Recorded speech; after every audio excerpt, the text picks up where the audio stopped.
എല്ലാവർക്കും നമസ്കാരം.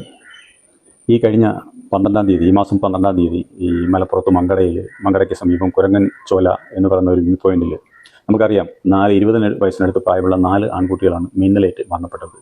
മറ്റ് 3 കുട്ടികൾക്ക് മിന്നലേറ്റ് ഗുരുതരമായി പരിക്കേൽക്കുകയും ചെയ്തു.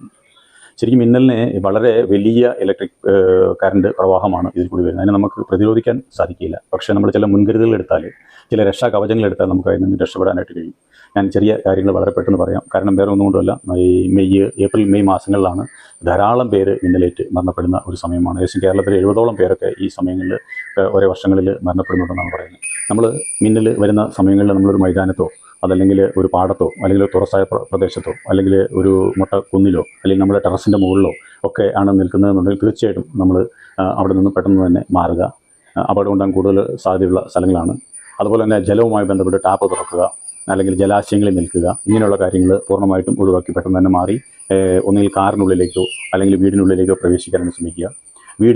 വീടിനുള്ളിലാണെന്നുണ്ടെങ്കിൽ ജനലിലേക്ക് അടുത്തുള്ള ലോഹ പാളികളുടെ അടുത്ത് നിൽക്കാതെ മാറി നിൽക്കുക. കഴിയുമെങ്കിൽ കാലിൽ റബ്ബർ ചെരുപ്പ് ധരിക്കുകയോ അതല്ല എന്നുണ്ടെങ്കിൽ സിറ്റിയിലോ അല്ലെങ്കിൽ കട്ടിലിന് മുകളിലോ ഒക്കെ കയറി കാല് നിലത്ത് വെക്കാത്ത രീതിയിൽ ഇരിക്കുവാനായിട്ട് ശ്രമിക്കുക. അത് കൂടാതെ പുറത്താണെന്നുണ്ടെങ്കിൽ നമ്മൾ ലോഹ നിർമ്മിതമായ ബൈക്ക് അല്ലെങ്കിൽ സൈക്കിൾ അങ്ങനെയുള്ളതിൻ്റെ സമീപത്തു നിന്നും മാറി നിൽക്കുവാനായിട്ട് ശ്രമിക്കുക. കൂടാതെ വലിയ മരങ്ങൾ, ഈ ഒറ്റപ്പെട്ട വലിയ മരങ്ങളുടെ ചുവട്ടിൽ, നമ്മൾ മഴയൊക്കെ ആകുമ്പോൾ പക്ഷേ മഴ നനയായിരിക്കാൻ ഈ മരങ്ങളുടെ ചുവട്ടിൽ പോയി നിൽക്കും. ഇത് മിന്നലുള്ള സമയങ്ങളിൽ ഒരു കാരണവശാലും വലിയ മരങ്ങളുടെ മുന്നിൽ പോയി നിൽക്കാതിരിക്കാൻ ശ്രമിക്കുക. കൂടാതെ നമ്മൾ ഫോണിൽ സംസാരിക്കാതിരിക്കുക. മിന്നലിൻ്റെ സമയത്ത് കഴിയുന്നത്ര ഈ ചാർജിൽ ഇട്ടുകൊണ്ട് ഫോൺ ചാർജിൽ ഇട്ടുകൊണ്ട് സംസാരിക്കാതിരിക്കാൻ വളരെയധികം ശ്രദ്ധിക്കുക. കൂടാതെ വീടിനുള്ളിലെ ഫ്രിഡ്ജ്, TV, കമ്പ്യൂട്ടർ ഇങ്ങനെയുള്ള ഇലക്ട്രിക് ഉൽപ്പന്നങ്ങൾ ഒക്കെ നമ്മൾ നിർത്തി ഇടുവാനായിട്ട് ശ്രമിക്കുക.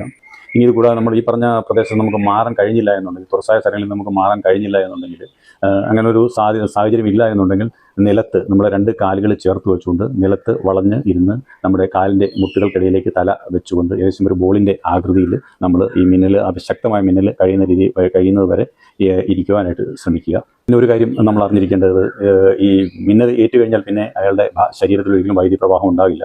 നമ്മൾ ഒരിക്കലും അയാളുടെ അടുത്തോട്ട് ചെല്ലാണ്ട് അറച്ചു നിൽക്കാതെ എത്രയും പെട്ടെന്ന് തന്നെ എത്തി അയാൾക്ക് ഏത് രീതിയിലുള്ള പരിക്കാണോ പറ്റിയിരിക്കുന്നത്, ഹാർട്ടിന് അറ്റാക്ക് പോലെയുള്ള സംഭവങ്ങളാണ് ഉണ്ടാക്കുന്നുണ്ടെങ്കിൽ പെട്ടെന്ന് തന്നെ CPR കൊടുക്കാനുള്ള പരിപാടി, പ്രഥമ ശുശ്രൂഷ നൽകുക. അല്ലെങ്കിൽ പൊള്ളലാണെന്നുണ്ടെങ്കിൽ അതിനനുസരിച്ച് ശരീരം എവിടെയും മുറിഞ്ഞ് ബ്ലഡ് വരുന്ന ബ്ലീഡിംഗ് ആണെന്നുണ്ടെങ്കിൽ അതിനുള്ള ശുശ്രൂഷ നൽകി എത്രയും പെട്ടെന്ന് തന്നെ ഇയാളെ ആശുപത്രിയിൽ എത്തിക്കാനുള്ള അവസരം ഉണ്ടാക്കുക. ഇവിടെ നമ്മൾ ശ്രദ്ധിക്കേണ്ട പ്രധാനപ്പെട്ട കാര്യം എന്ന് പറഞ്ഞാൽ ഏകദേശം 10 കിലോമീറ്റർ ചുറ്റളവിൽ ഇടിമിന്നൽ ഉണ്ടായാൽ പോലും അത് നമ്മളെ ബാധിക്കുമെന്നാണ് പറയുന്നത്. അതിൻ്റെ ഭീകരത ഭയങ്കരമായിരിക്കും എന്ന് പറയുന്നത്. അതുകൊണ്ട് തന്നെ നമുക്ക് മനസ്സിലാക്കാൻ കഴിയും, ഒരു മിന്നൽ ഉണ്ടായിക്കഴിഞ്ഞ് 30 സെക്കൻഡിനുള്ളിലാണ് ഇടി വെട്ടുന്ന ശബ്ദം നമ്മൾ കേൾക്കുന്നതെന്നുണ്ടെങ്കിൽ അത് ഏകദേശം 10 കിലോമീറ്റർ ചുറ്റളവിലായിരിക്കും. പിന്നെ അതിൻ്റെ അളവ് കുറഞ്ഞ് 3 സെക്കൻഡ് വരെയൊക്കെ വരും. അപ്പം അതൊക്കെ തൊട്ടടുത്തേക്ക് വരും. അപ്പോൾ ഏകദേശം ഒരു 30 സെക്കൻഡിനുള്ളിലാണ് ഇടിവെട്ട് കേൾക്കുന്നതെന്നുണ്ടെങ്കിൽ പോലും നമുക്ക് അപകടം ഉള്ള സിറ്റുവേഷനിലാണ് നമ്മൾ നിൽക്കുന്നതെന്ന് കരുതുക. എല്ലാവരും ശ്രദ്ധിക്കുക. ഇങ്ങനെയുള്ള അപകടങ്ങളിൽ നമ്മൾ കഴിയുന്നത്ര നമ്മുടെ അശ്രദ്ധ കൊണ്ട് നമ്മൾ ഇങ്ങനെയുള്ള അപകടത്തിൽ ചെന്ന് പെടാതിരിക്കുവാനായിട്ട് എല്ലാവരും വളരെ ശ്രദ്ധിക്കുക. Thank you.